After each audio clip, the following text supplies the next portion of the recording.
পহেলা বৈশাখ নামটা শুনলেই কেমন একটা আনন্দের অনুভূতি হয়, তাই না? আমাদের সংস্কৃতির তো এটা একটা বিশাল বড় অংশ। কিন্তু এই উৎসবটা কিভাবে উদযাপন করা হবে তা নিয়ে কিন্তু প্রায় নানা রকম কথা ওঠে, অনেক আলোচনা হয়। তো চলুন আজকে আমরা এর বিভিন্ন দিক নিয়ে একটু খোলামেলা আলোচনা করি। তাহলে একদম মূল প্রশ্নটা দিয়েই শুরু করা যাক। পহেলা বৈশাখ কি শুধুই একটা সাংস্কৃতিক উৎসব, নাকি এর সাথে ধর্মীয় আচারের কোনো যোগসাজশ আছে? এই পুরো আলোচনা জুড়ে আমরা মূলত এই প্রশ্নটারই উত্তর খোঁজার চেষ্টা করব। যে কোনো কিছুকে ঠিকঠাক বুঝতে হলে তো এর মূলে যেতে হয়, মানে এর ইতিহাসটা জানতে হয়। তো সবার আগে আমরা বাংলা নববর্ষের শুরুর গল্পটা একটু শুনে নিই। কিভাবে এর জন্ম হলো আর কেমন করেই বা এটা আমাদের সংস্কৃতির এত বড় একটা অংশ হয়ে উঠল। আচ্ছা, একটা মজার ব্যাপার কি জানেন?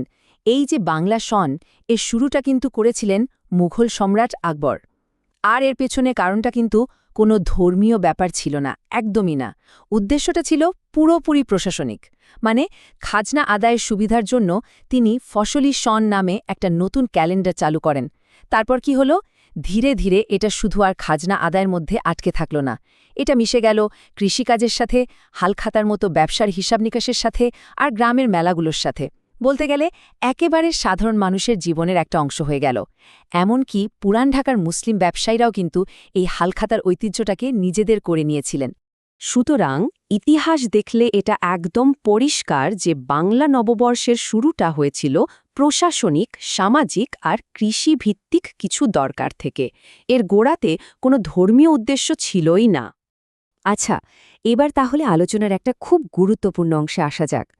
এই যে একটা সাংস্কৃতিক ঐতিহ্য, এটাকে ইসলামের আলোতে ঠিক কিভাবে দেখা হয়? একজন মুসলিম হিসেবে এই উৎসবে অংশগ্রহণের সীমাটা আসলে কোথায়? দেখুন, ইসলামিক দৃষ্টিকোণ থেকে কয়েকটা ব্যাপারে সতর্ক থাকতে বলা হয়। যেমন অন্য কোনো ধর্মের ধর্মীয় রীতিনীতি বা তাদের কোনো বিশেষ প্রতীক অনুসরণ করা, অথবা এমনটা বিশ্বাস করা যে কোনো একটা বিশেষ জিনিস বা প্রতীক ভালো মন্দ কিছু করতে পারে, এগুলো এড়িয়ে চলতে বলা হয়। অন্যদিকে সামাজিকভাবে কাউকে শুভ নববর্ষ বলা বা হালখাতার মতো ব্যবসায়িক ঐতিহ্যগুলো চালিয়ে যাওয়া কিংবা পরিবার আত্মীয়দের সাথে ভালো একটা দিন কাটানো, এগুলোতে কোনো সমস্যা নেই।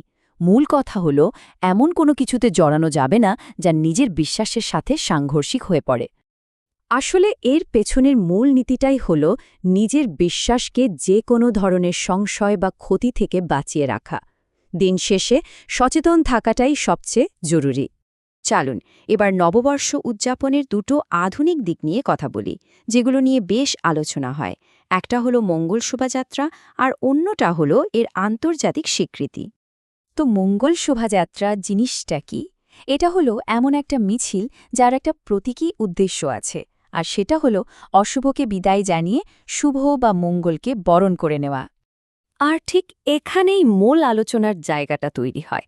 অনেক ইসলামিক স্কলার মনে করেন এই যে অশুভ দূর করা বা মঙ্গল কামনা করার ধারণা, এগুলোর সাথে ধর্মীয় বিশ্বাসের একটা গভীর মিল আছে। এই কারণে তারা এটাকে শুধু একটা সাংস্কৃতিক আয়োজন হিসাবে দেখতে পারেন না।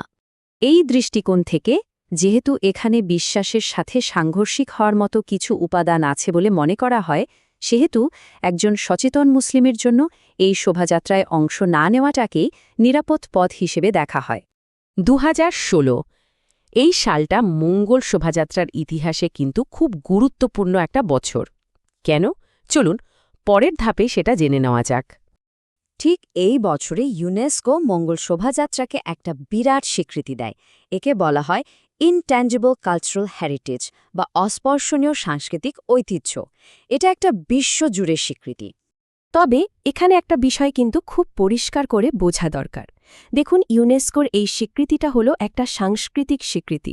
এটা মঙ্গল শোভাযাত্রার সাংস্কৃতিক গুরুত্বটাকে তুলে ধরে, ঠিক আছে, কিন্তু এটা কোনোভাবেই এর কোনো ধর্মীয় বৈধতা দিচ্ছে না। মানে সহজ কথায়, একটা জিনিস সাংস্কৃতিকভাবে গুরুত্বপূর্ণ মানে যে সেটাকে ধর্মীয়ভাবেও পালন করতে হবে এমন কিন্তু কোনো কথা নেই। এই দুটো বিষয় কিন্তু একদম আলাদা।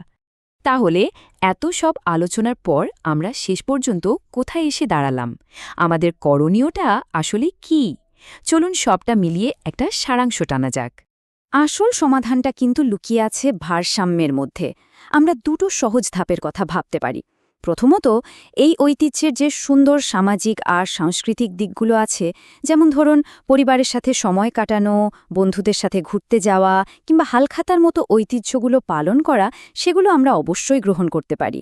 আর দ্বিতীয়ত, যে বিষয়গুলো আমাদের ধর্মীয় বিশ্বাসের সাথে খাপ খায় না বা মনে কোনো ধরনের সন্দেহ তৈরি করে, সেগুলো আমরা সচেতনভাবে এড়িয়ে চলতে পারি।